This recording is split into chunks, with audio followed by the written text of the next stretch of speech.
I'm Wendy, this is R2. We're going to show you how to put together the sofa bed in the sheep room.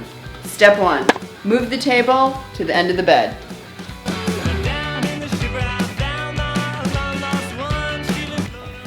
Step 2, pillow upright.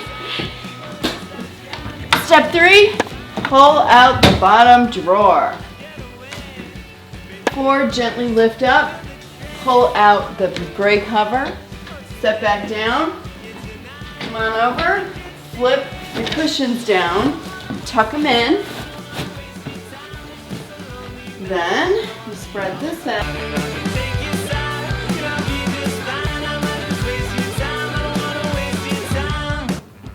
Then to make the sofa bed, you'll find all the bedding you need in the drawers of the queen size bed. And that's how you do it.